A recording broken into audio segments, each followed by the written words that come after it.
first time since 2018 to 2019, the Broadway League has released their demographics report from the year 2022 to 2023. It answers questions such as, are Broadway audiences actually back after the shutdown? How old is the average Broadway ticket buyer? What is the average income of a Broadway patron household? Are Broadway audiences hopefully becoming more diverse? And what does this signal for the future of Broadway? We're gonna unpack all that and more. Hi friends, if you're new here, my name is Katharine Quinn. I am a 30-something living in New York City and working on Broadway. Last year I worked on How to Dance in Ohio, as well as Shucked on Broadway. I also worked on The Great Gatsby pre-Broadway, and in the new year I will be working on a couple of Broadway shows that as of the time of this, I cannot publicly say anything about. But you know, I'm gonna tell you as soon as I can. The big takeaway here is I'm a big Broadway nerd. I grew up coming to see Broadway shows. I grew up in Texas, but my mom and I would come up here. We would rush as many shows as we possibly could, do standing room, whatever we needed to do. I've now seen well over 200 individual Broadway shows. I love Broadway. It's the love of my life, for better or worse. In ye olde times, the Broadway League, which is a trade organization of Broadway producers, theater owners, and presenters, touring houses across the country, they would produce a demographics report from every single Broadway season. I think the ones that you can find online start in 2006 and they go every season through 2018 to 2019. There was a silence, there was a lull. We didn't have any reports and we were all just like working on these metrics from pre-shutdown times. But then Broadway shut down for a year and a half and it reopened, and we've been reopened for like 2 years. And we didn't have any metrics, but now we do. Broadway League finally announced the 2022 to 2023 season analytics demographics report, and there's a lot to unpack here. We're gonna break down some of these categories. The first thing that I wanted to dig into is age. How old is a Broadway ticket buyer? How old are people going to see Broadway shows? Last season, 2022 to 2023, 25 to 49-year-olds who attended Broadway shows outnumbered those 50 and up for the first time since 2008 to 2009. Actually, let's make this a game. What do you think the average age of a Broadway ticket buyer is? Please leave a comment. We can check you in a second. Leave your guess. Okay, great. 40. 40 years old is the average ticket buyer age. For our frame of reference, a 40-year-old is a millennial. That is the avocado toast generation. We are the Taylor Swift generation. Millennials are the average age ticket buyer, okay? What does this age breakdown really mean? Okay, so it may lead you to believe that audiences are skewing younger, and that's true. However, it is only true because younger audiences have returned more readily than older audiences, and the older audiences may simply not come back to Broadway. I, anecdotally, don't believe that older audiences feel as safe.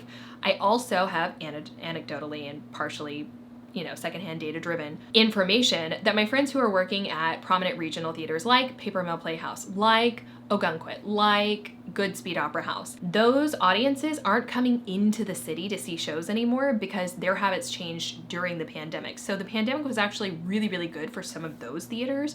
I mean, pandemic is horrible for all people, but in terms of changing habits of theater goers, the thought was sort of like, why would we go into the city when, oh my gosh, in our backyard, we have Broadway caliber performers, actual Broadway performers, actual Broadway, directors, choreographers, etc., who are working at this theater. Why would we schlep into the city, pay for a parking garage and all that stuff when we can see world-class theater in New Jersey or Connecticut or Maine or wherever? This whole age situation. Younger audiences came back more readily, older audiences did not. So while theater goers 25 to 34 declined only 6%, those 65 and up, our most vulnerable patrons, fell 36%. That's a lot. That is a lot. That also, I think, signals a lot about what has and has not been performing well. So for instance, I feel like a couple of the shows that with that audience would have performed better, maybe even A Beautiful Noise, definitely Harmony, they're not performing as well. I hope Harmony is still around when I film this, but it may not be because it's had a rough go. The overall average age of the audience dropped to 40, which is the youngest average age in the past 20 seasons. Are Broadway audiences younger? Yes. Are they likely to remain younger?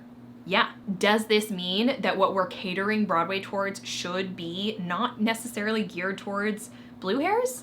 Yeah, of course, there should be theater that is appealing to all humans. This is like sort of a separate little soapbox, but I'm really interested in a side conversation. I would love to know what you think about this. I'm gonna make a whole other video on this, but I think that the role of the theater critic has really evolved. How much we pay attention to critics has really evolved. How we consume word of mouth on social media versus in real life has really evolved. And at the same time, art is meant to be subjective. And I feel like we're sort of stamping out the opportunity for that. Broadway has always been commercial. It needs to appeal to the masses, but it's more competitive now than it really ever has been because it is more expensive to produce a Broadway show than it ever has been before. And we have lower audience numbers than we had previously. And most Broadway shows are not successful commercial entities. Most Broadway shows lose money. I feel like we lose a little bit of the originality, and actually I feel like we lose a lot of our originality in what we're producing because we're reliant on one New York Times critic, because we're reliant on review aggregators like Show Score. I just worry that there isn't room to like weird one-off things the way that there has been historically. Hot take. Would love to know your thoughts. Let's talk about diversity. Do we have more diverse audiences? The answer is yes, thank God. This season we saw the highest percentage by admissions of people of color, 29%. Still nowhere near what it needs to be, should be, but it is better than it ever has been. We have had the largest increase was with Black patrons, while the Asian, Hispanic, and mixed race audience was smaller, but Black admissions jumped 14%, which is really, really significant. I'm gonna read my note and then we're gonna talk about this. Interesting implications here, especially for artistic directors who found that just completely retooling seasons with Black content without Black outreach and/or a mix of season wasn't gonna work. What the heck does that mean? With Black Lives Matter, with the murder of George Floyd, the come to Jesus that we sort of had as Americans, humans. With that reckoning came a lot of virtue signaling, came a lot of band-aids, came a lot of surface level action. I think that it has all been very well intentioned. I think that some of it has been more successful. Regional theaters are really struggling right now, nonprofit regional theaters. A lot of regional theaters, from my external view, and again, if you're the artistic director or if you work at a regional theater, I would love to know firsthand what your experience has been. So again, please leave me a comment or shoot me a DM, whatever. It seems that seasons overnight got completely retooled to predominantly feature voices of color, which is great. But you haven't, again, very broad strokes, but what I witnessed as I was working at some of these regional theaters is they did not have the outreach to Black audiences at the same time. So they were like catering Black shows to predominantly white audiences. There's nothing inherently wrong with that, but also it felt like the audience outreach wasn't there at the same time. And so it just felt like this band-aid where it was like, okay, we did it. We have a more diverse season now. Cool. And then those seasons have not been super fiscally successful. A, because I don't think that when you change what you're offering your audience overnight, they're gonna know how to respond without any sort of education. B, you didn't invite new audiences in to your space who are actually represented in those shows. C, people are still really slow to come back after shutdown. Habits changed. People got comfy at home. Theaters are typically really uncomfortable and really expensive. People want to be comfortable and people are conserving their money because inflation is bonkers and everything is expensive. This is not a conducive environment to theatrical success. What I fear has happened with a lot of these theaters is, oh, well, Black shows don't sell. Oh, well, these diverse offerings don't sell. Well, you didn't build the infrastructure to support them. And it can't just, let's offer a breadth of offerings. Again, this easy for me to say, I'm not trying to run a theater right now. I don't envy humans trying to run a theater right now. It is so impossibly difficult right now. And so I know it is annoying probably to watch me be cavalier about this. And again, I want to hear about your experience. All this goes to say, I'm really glad that Broadway audiences are more diverse. There's still a ways to go. My hope is that these outreach initiatives don't just stop now that we've had a season or two under our belts post-shutdown. And my hope is that artistic directors and or producers are like, those shows don't sell, and therefore we won't make an effort to continue producing them. My hope is that theater is like a weird space with lots of weird customs that I grew up doing, but I can't imagine would feel comfortable if you didn't grow up seeing shows. You know, there's a lot of unspoken rules. There's a lot of weird etiquette that you're supposed to follow. I just want to make sure that like we continue inviting new audiences in. That will only improve all of it. All right, let's talk about tourists. Are tourists back in New York City? Who is the primary Broadway ticket buyer? Are most of them New Yorkers? Are most of them from the US? Do we have our international audiences back? Let's break it down. Okay, 35% are New Yorkers. This is a larger percentage than in previous seasons. Not by a ton, but a little bit. We have fewer suburbanites by a lot. So that thing I was talking about earlier about our New Jersey folks not coming in, our Connecticut folks not coming in, people coming in from the suburbs, we've seen a big shift here. If it's not our lowest ever, it is our lowest numbers of suburbanites in nearly 20 years, since 2006. 47% of audiences are from the United States. 18% of audiences are international. This is down just 1% from the full last report that we had in the 18-19 season. Something that I think is interesting here is if you've lost even a percentage of your international audience, and if your New York audience is growing, your US audience is slightly smaller and your international audience is slightly smaller, and your tri-state area audience is smaller. To me, this signals that people will tire of shows more quickly because we're based here and we can afford to see things more quickly. What do y'all think? Hypothetical theory, let's find out. If you haven't already seen the headline, how much do you think the average Broadway patron household income is? The answer is $271,000, which is good when you consider that the average ticket price in the 22-23 season was $169. That's a lot of money for a 2.5-hour show. That is a lot of money. Oh, so much. Nope, I lied. It's $162. It is time for us to discuss fees, my friend.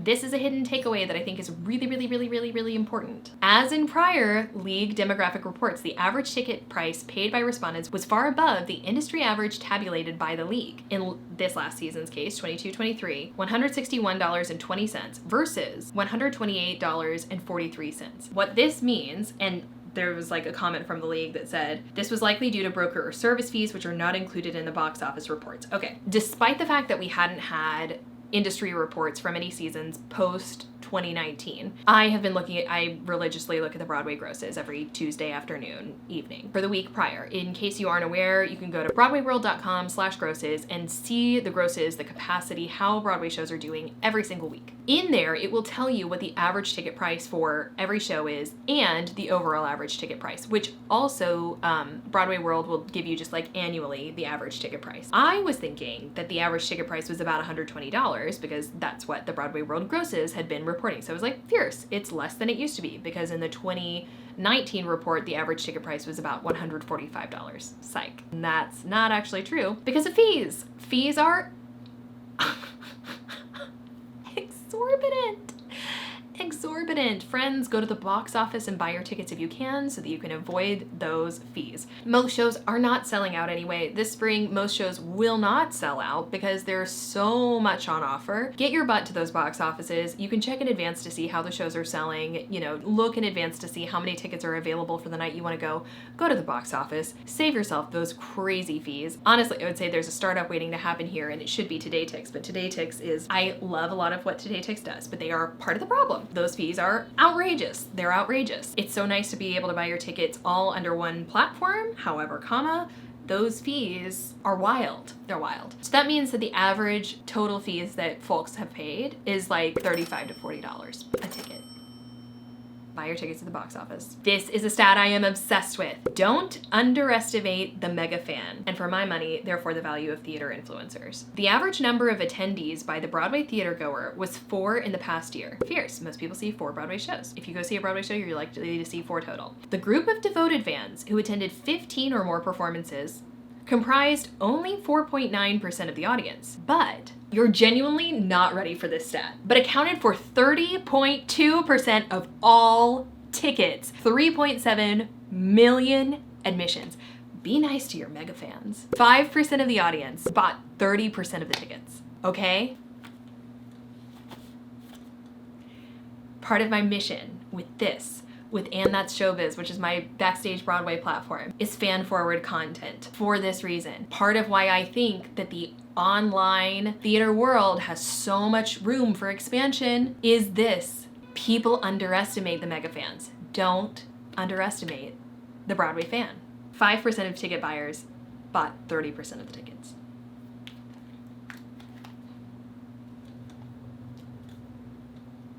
Okay, and so we're just gonna add the little postscript. The postscript is, don't underestimate your theater influencers. I know, absolutely. This is a free consultation, marketing agencies. This is a free consultation, producers. This is a free consultation, friends. Absolutely invite your mega influencers, 100%. 100% invite those big million followers and up folks, those 500,000 followers and up. There is a good investment in the small theater influencer. The engagement of those pundits, those comment sections, it's not like any other niche in the universe. The algorithm will feed the Broadway fan those pundits. I don't know, I'm really excited about that, A, because I've been a theater pundit, obviously, and here we are, but B, because I am now doing social media on Broadway projects, and it is a question of like, what is the best way to allocate resources and time and tickets that are offered, etc. And like, I'm so psyched to have this data to offer when I'm like, actually, it's really important that we invite these. Yes, that person has 70,000 followers or 35,000 followers as opposed to the million followers that this person in an adjacent vertical who can reach this other XYZ audience has. However, these people are important. Okay. Our ticket buying habits have changed. We are buying tickets more last minute. So it used to be that the average days out that folks would purchase would be 47 days. It is now down to 34. So just a month out is usually about when people are buying tickets. This mostly matters for advanced sales. Advanced sales sort of signal the health of a production and what you can anticipate moving forward and where you might need more advertising dollars and how it's doing. We just have less data available. We have a lot more data in some ways, but because people are waiting so much longer to buy tickets, it's just a little spookier. It's like 2 weeks shorter. Spooky. Vast majority of Broadway patrons have received higher education. So 85% have been to college. 40% of Broadway patrons have a graduate degree. To me, this signals not only that it caters to a luxury crowd, but also Megafans, who are often poor artists who probably got grad degrees going to, some MFA program. No, my takeaway here, honestly, is that's about exposure. Because I feel like that also signals a level of affluence and privilege, and like that the people who went to college and grad schools probably were forced to or able to see a performance growing up, and that experience is not something that is foreign to them, which honestly just makes me want to be a bigger advocate for continued outreach in like schools, high schools, community centers, and like making Broadway accessible and like not a strange, foreign, or scary or intimidating place to people who haven't had as much access. Show selection. So the respondents of the survey said that 2 things dictated what shows they saw: music and word of mouth, which to me says that bio musicals and jukebox musicals are not going anywhere. Known music is very, very, very, very, very, very powerful, and that word of mouth is more important than it's ever been before. I have heard this over and over and over and over from my friends in marketing and producing, that the things that used to push the needle when your show was like struggling a little bit or just needed a little boost, TV appearances, even the parade to a certain extent, radio spots, etc., things that used to move the needle a little bit, a New York Times spread, whatever, they don't. Our media is moving at such an accelerated pace. So few people are sitting and watching live television. Word of mouth is more important than it's ever been before. The way that most people are receiving word of mouth is through their phones. I will beat this dead horse until it's a belt. Sorry. Organic social media is your greatest weapon that most Broadway shows are not utilizing to its fullest potential. Starting to work on the other side of this, the lopsided budgets for organic versus paid social is bonkers. I will work actively to change this. Broadway producers and general managers do not yet understand the power of organic social for their brands. I have a lot of takeaways about this. If you want to know them, let's set up a meeting. It is vital to get your brand in front of people as soon as possible, to create the right kind of content for your audiences, and to not underestimate the power of social. I am dismounting my soapbox. I thought these takeaways were so interesting. I thought that this report was so fascinating. I wasn't really surprised by all that much. I guess I was surprised a bit with how much younger our audiences have skewed. I want to know what you thought. What was most surprising to you? What is most exciting to you? What is maybe depressing to you? Give me your takeaways. Make sure you leave a comment. As always, thank you so much for watching this. I am a new YouTube creator. We're still under a year at this point. So if you hit that like button, if you leave a comment, it's really, really helpful for the algorithm to know what wonderful humans like yourself to send this out to. As always, I invite you to follow me on Instagram and TikTok at It's Katharine Quinn. Make sure you hit that subscribe button to follow for more content, and I'll see you next time. Bye.